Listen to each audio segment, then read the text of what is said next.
Ngayong gabi, sa Cayetano in Action with Boy Abunda.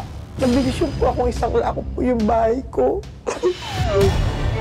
Alang-alang na lang sa anak kong buntis. Saka sa magiging apo ko.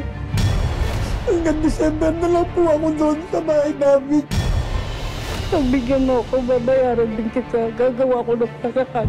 Eh paano kung wala na kami bahay? Wala na kami matitirang? Gagawa ka pa ng paraan?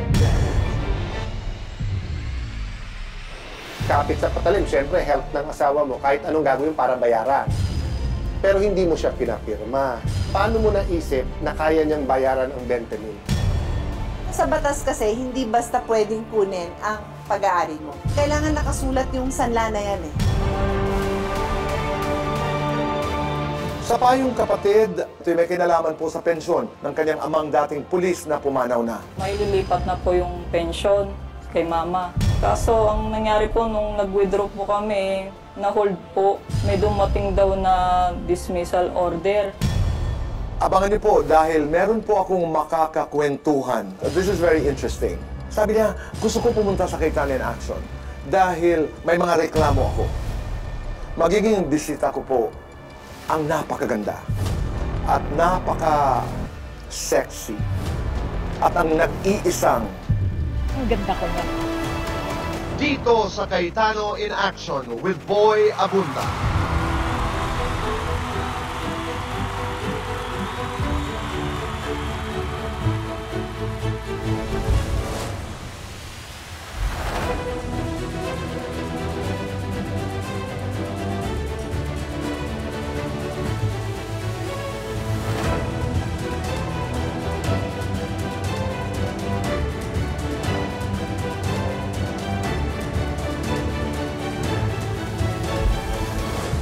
Narito sina Kuya Alan.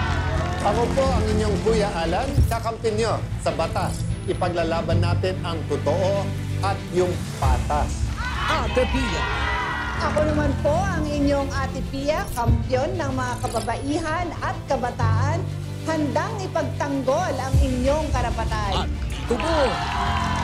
Maupay ng gabi ay matanan. Ako po si Boy Abunda.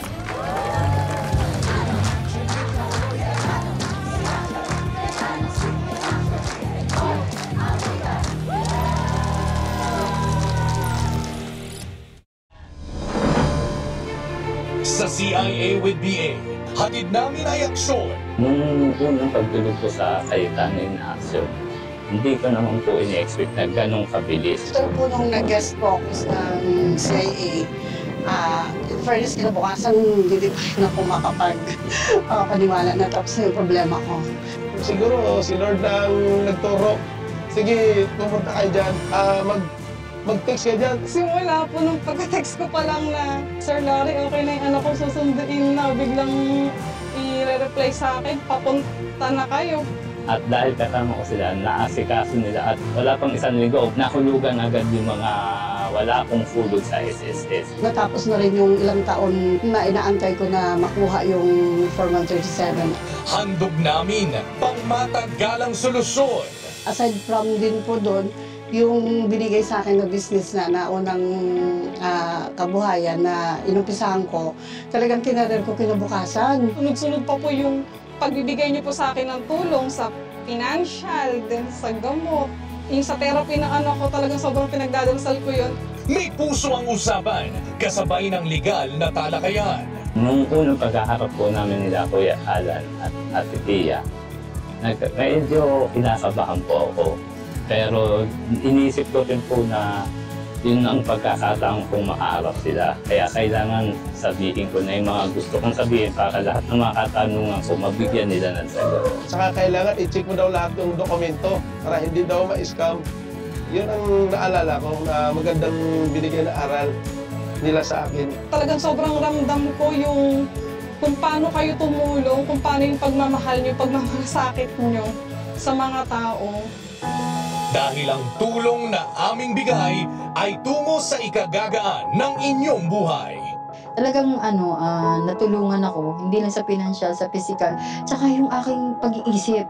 Nawala po yung question na, malaking question sa akin na iniisip ko baka cancer, yung mga ganun. Malaki din po ang naitulong talaga ng CIA sa akin. Tahimik na po ngayon yung buhay ko. Sabi ko nga, kahit tumanda siguro ako, kahit tumanda yung mga anak ko, nakakabit na yung pangalan ng CIA. Hindi na mawawala yun.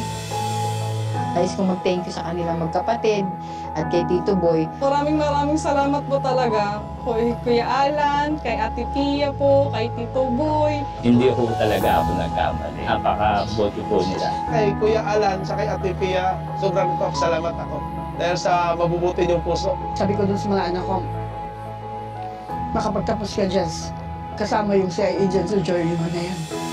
Iyan ang serbisyong Cayetano in Action with Boy Abunda. Sana sobrang i-guide po kayo ni Lord.